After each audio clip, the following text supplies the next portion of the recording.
പറഞ്ഞ ഞങ്ങളുടെ അവിടെയൊക്കെ മംഗലശ്ശേരി നീളുണ്ടെന്ന നാടുന്ന പ്രസിദ്ധി. അതിപ്പോ ചില ദുർമാർഗികളുടെ പേരിൽ അറിയപ്പെടാനാ ചില നാടിന്റെ യോഗം. കായംകുളത്ത് രാജാവും കൊട്ടാരവും ഒക്കെ ഉണ്ടെങ്കിലും കൊച്ചുണ്ണി എന്ന് പറയുന്ന കള്ളന്റെ പേരിലല്ലേ പ്രസിദ്ധി. അതെ അതെ. അല്ല, ഈ നീലകണ്ഠൻ ഇങ്ങനെ തുടങ്ങിയാൽ എങ്ങനെയാ? തറവാട് കുളം തോണ്ടിട്ട് അടങ്ങുന്ന പറമ്പും പാടവും മറ്റുള്ള ഈ ദർബാരടിയെ അതിനൊരു അവസാനം ഉണ്ടാവൂലോ. കഴിഞ്ഞ ആഴ്ച വയലാളിക്കാവിലെ പൂരത്തൊന്നും തല്ലുണ്ടാക്കിത്രേ.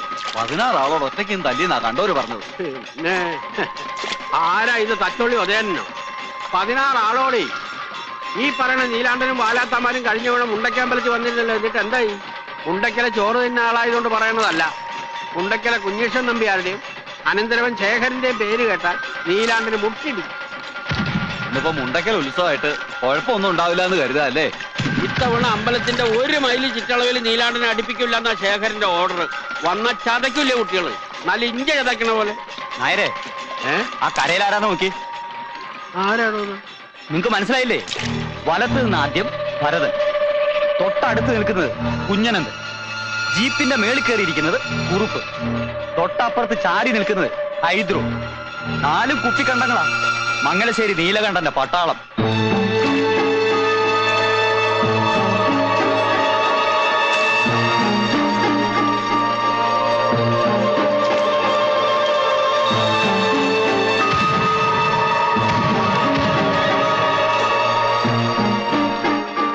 ഇവരെന്തിനാ ഇവിടെ വന്ന് വെക്കണത്?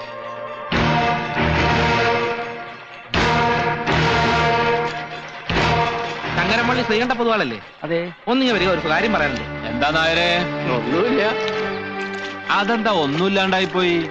പ്രത്യേകിച്ചൊന്നുമില്ല എന്ന് പറയായിരുന്നു. മംഗലശ്ശേരി നീലാണ്ടനെ ഉത്സവപ്പറമ്പിൽ കേറ്റില്ലാന്ന് തന്റെ ശേഖരം പറഞ്ഞു കേട്ടു. ഓ, അങ്ങനെ പറഞ്ഞോ? അങ്ങനെ പറയൂ. അങ്ങനെ പറഞ്ഞാലും നിനക്ക് എന്താ നേരെ തൂറാമുട്ടുണ്ടോ? എന്നാ വിട്ടോളി.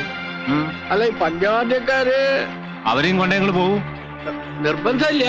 അവര് വന്നുപോയ സ്ഥിതിക്ക് വേണമെച്ചാൽ അവരെ കൊണ്ടൊന്ന് കൊട്ടിച്ച് നമുക്കൊക്കെ ഒന്ന് കേട്ട് സുഖല്ലേ? നമുക്ക് പഞ്ചവാദ്യം എന്ന് പറഞ്ഞാൽ ഈ പഞ്ചവാദ്യം.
സുഭദ്രാമേ, എല്ലാം കേവമായിട്ടില്ലേ? ഓ, കേമായിരിക്കണു. ഇത്രയും ആളുകൂടി ഒരു ഉത്സവം ഓർമ്മയിൽ ആദ്യമായിട്ടാ. മുണ്ടക്കൽ തറവാട്ടുകാർ നേരിട്ട് നടത്തുന്നതിന്റെ പവറാ. ഗാനമേളയും നാടകവും കഴിച്ചിട്ടല്ലേ പോകും. അയ്യോ, ഉറക്കെ കളിക്കാൻ വയ്യ. ശ്രീകണ്ഠ പൊതുവാളുടെ പഞ്ചവാദ്യം കേട്ടാ ഞാനിങ്ങോട്ട് പോവും. അത്താഴം ഒരുക്കിക്കൊള്ളൂ, ഞാനങ്ങോട്ട് എത്താം.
കേമം എന്ന് വെച്ചാ ബഹുകേമം.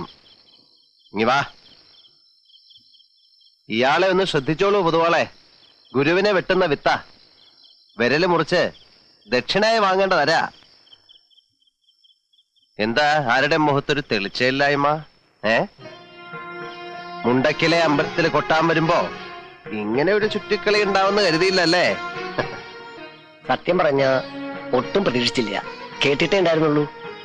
ഇങ്ങനെ ഒന്ന് പരിചയപ്പെടാൻ കഴിഞ്ഞത്. കേട്ട കഥകളെല്ലാം വഷളായിരുന്നു അല്ലേ? പോക്കിരി, താന്തോന്നി, ധൂർത്തൻ, പെണ്ണുപിടിയൻ, അങ്ങനെ വിശേഷ പട്ടങ്ങൾ ഏറെയുണ്ട്. കീഴടങ്ങിയിട്ടുള്ളത് നല്ല കലാകാരന്മാരുടെ മുന്നിലേ ഉള്ളൂ.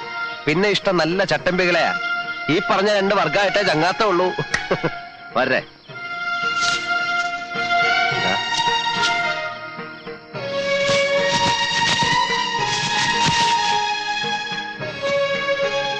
മനപ്രയാസം ഇല്ലാന്ന് കരുതുന്നു. സന്തോഷായി, വലിയ സന്തോഷായി. അപ്പോ ഇന്നിവിടെ കഴിഞ്ഞ് കാലത്തല്ലേ പുറപ്പെടുന്നുള്ളൂ.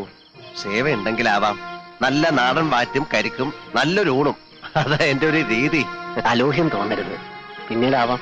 എന്നിട്ട് ചില്ലറ. ഓ ആയിക്കോളൂ, എന്നും വരാം. പഠിപ്പുര അടയ്ക്കാറില്ല ഏത് പാതിരാത്രിയിലും. വരെ എന്നാ ഇവരെ കടത്തവരാക്കിട്ട് പോകുന്നുള്ളൂ. അവരെ ആരെയും കണ്ടില്ലല്ലോ. അമ്പലപ്പറമ്പിൽ എന്തൊക്കെ പുകിലാണാവുക ഉണ്ടാക്കിയിട്ടുണ്ടാവുക. തലയിരിഞ്ഞവന്മാര് 4 പേരും. അവരുടെ തടി അവര് നോക്കിക്കോളും. നിങ്ങൾ പറഞ്ഞ കാര്യം ചെയ്യാ. ശരി.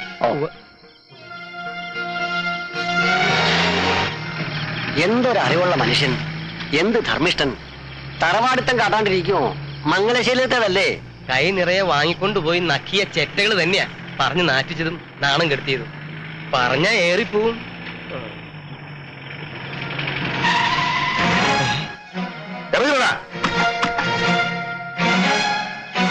മംഗലശ്ശേരിയിലെ മുറ്റത്ത് കൊട്ടാനാണ് അന്നേക്കാ പറത്തുന്നത്. അയ്യോ അയ്യോ, എനിക്ക് പ്രയാസമില്ല, ഒട്ടും പ്രയാസമില്ല. കിട്ടേണ്ടത് തന്നെയാ കിട്ടിയത്. മുണ്ടക്കൽ അമ്മ തന്നതാ. ഉത്സവം കോലാക്കിയില്ലേ, അതിനുള്ള ശിക്ഷയാ. ഒന്ന് പതുക്കെ പിടിക്കണോ. മോന്റെ പ്രായമുള്ള ഒരു മനുഷ്യന്റെ കയ്യാളായി നിന്ന് ഇക്കണ്ട എടാകൂടൊക്കെ ഉണ്ടാക്കണതിന് പരോക്ഷ സഹായം ചെയ്യല്ലേ. മതിയായി മതിയായി എന്റെ പൊന്നു നീല. നേരം വെളുത്തിട്ട് ഞാൻ പോയിക്കോളാം. നേരം വെളുക്കാൻ കാക്കണ്ട, രാത്രി തന്നെ ചെല്ലേ. കുറെ നേരമായി താൻ.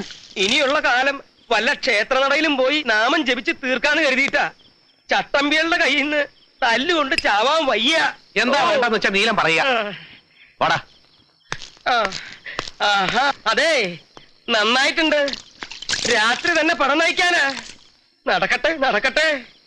ഭാര്യയുടെ ദേഹത്ത് കൈവയ്ക്കാന്ന് പറഞ്ഞാൽ അത് എന്നെ തല്ലുന്നതിനേക്കാൾ എനിക്ക് നോവും. ശരീരത്തിനല്ല, മനസ്സിന്. കുഞ്ഞീഷൻ നമ്പ്യാർ അനന്തര ശേഖരണം നല്ലവണ്ണം വായിക്കും. പിടയ്ക്കാൻ തുടങ്ങിയ 2ന്റെ ദേഹത്ത് ചോര ഒരുപാട് പൊടിയും. നീല, തൽക്കാലം നമുക്കങ്ങ് വിട്ടേക്കാം. ഉത്സവം കലങ്ങിയ തന്നെ മതി കുറെ കാലത്തേക്കുള്ള ക്ഷീണത്തിന്.